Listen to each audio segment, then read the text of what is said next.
Bonjour à tous, j'espère que vous allez bien. J'ai le plaisir de vous retrouver aujourd'hui pour une vidéo C'est lundi que lisez-vous en ce lundi 1er avril, qui est un jour un peu spécial pour moi puisqu'il s'agit de mon anniversaire. Et voilà, ça va être une vidéo assez courte parce que j'ai pas beaucoup lu cette semaine. Enfin si, j'ai lu, mais j'ai pas réussi à terminer mon livre en cours. Je pensais avoir le temps de lire beaucoup pendant ce long week-end et puis en fait j'avais plein de choses à faire et pas forcément la tête à lire, donc c'est une bonne semaine mais pas aussi bonne que je l'espérais. Bon, j'ai quand même lu un livre et presque terminé mon livre en cours qui est un gros pavé. Donc la semaine dernière en fait j'ai lu, que j'ai terminé lundi dernier en fait, 3 accidents et un suicide de Seamus Smith. C'est aux éditions du livre de poche et c'était le dernier livre que j'avais reçu dans le cadre du prix des lecteurs polar livre de poche. Thriller irlandais, super surprenant, vraiment hors du commun, j'ai vraiment beaucoup aimé, je crois que j'ai mis la note de 18 sur 20 ou quelque chose comme ça, donc excellent. Et en fait il s'agit d'un thriller où en fait on suit Gerd, qui est un organisateur de meurtres, qui va en fait organiser de manière la plus pointilleuse qui soit des meurtres pour le compte de la mafia entre guillemets, enfin d'un groupe de gangsters. Et lui, son boulot, c'est en aucun cas de se salir les mains, mais d'imaginer toute la marche à suivre des meurtres pour qu'ils ne soient pas considérés comme des meurtres, c'est-à-dire pour qu'ils soient considérés comme des accidents ou comme des suicides. C'est bourré d'humour, d'humour noir, très noir. Mais bon, moi j'aime ça, donc ça m'a pas dérangé. C'est très surprenant, je l'ai lu pratiquement d'une seule traite. C'est un livre qui est quand même pas énorme. Bon, ça fait 360 pages, mais j'ai lu vraiment en 2 jours. Et j'ai vraiment beaucoup aimé, et ça m'a beaucoup plu. Vous savez de toute façon que j'aime les personnages un peu machiavéliques comme ça, cruels.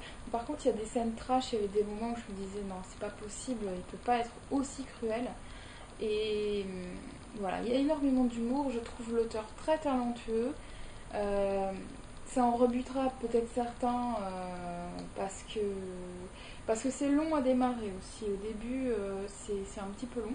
Mais j'ai vraiment beaucoup aimé et c'est ce livre-là sur les 3 que j'avais reçu en fait ce mois-ci dans le cadre du prix des lecteurs. C'est celui pour lequel j'ai voté puisque même si le précédent, La plage des noyés, était un bon polar avec de très très bons points, j'ai vraiment préféré celui-ci qui m'a beaucoup plus surprise et que j'ai trouvé bien plus original.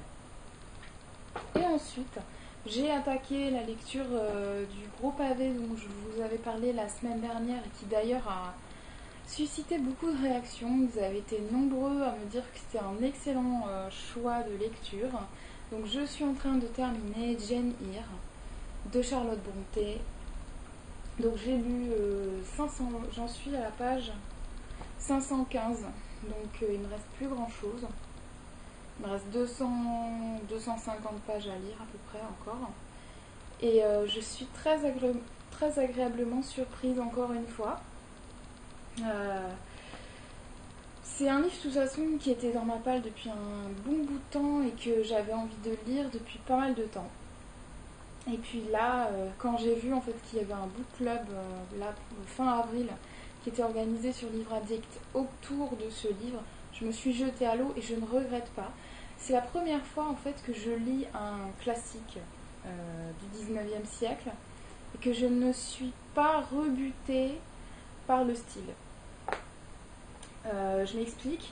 Il y a, dans la plupart des classiques, vous avez des moments avec des passages avec énormément de longueur, des passages très pompeux qui sont, faut l'avouer, difficiles à avaler. Et dans Jane Eyre, je n'ai pas retrouvé ces longueurs si pesantes qu'elles étaient pratiquement illisibles.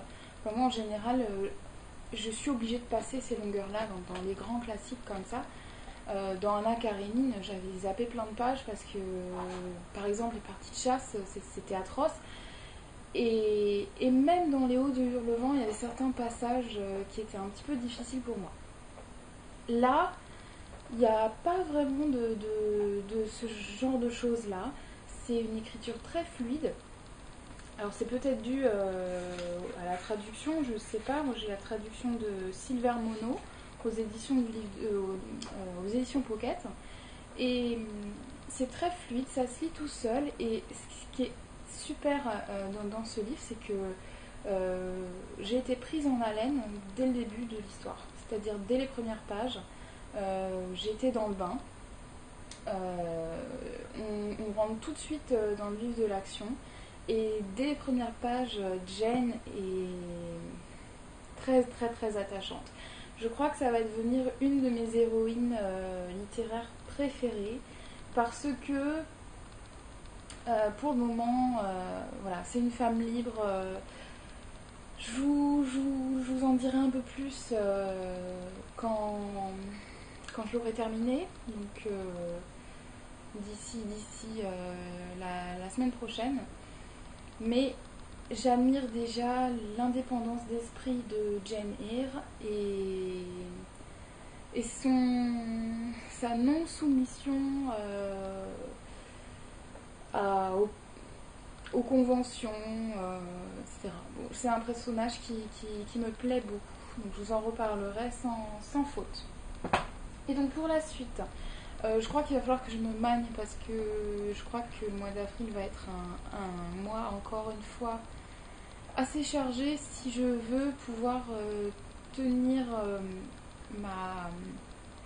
mon envie en fait de participer au combat d'auteurs Stephen King et Sir Cédric.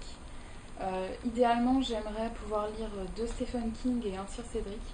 En tout cas, au moins un Sir Cédric et un Stephen King.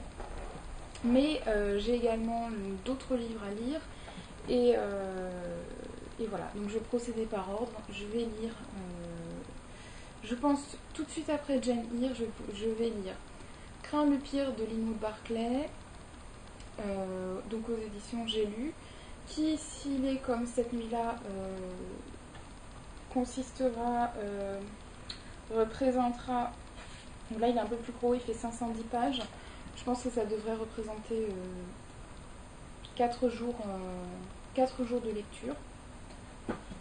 Et ensuite, j'enchaînerai avec Au sud de la frontière, à l'ouest du soleil, de Haruki Murakami, qui est tout petit, qui fait 280 pages et qui devrait être lu d'ici la fin de la semaine prochaine.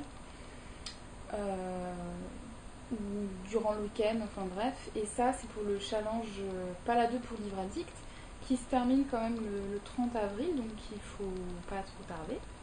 Et voilà, ensuite je pourrais enchaîner avec les livres que j'ai reçus pour ce mois-ci.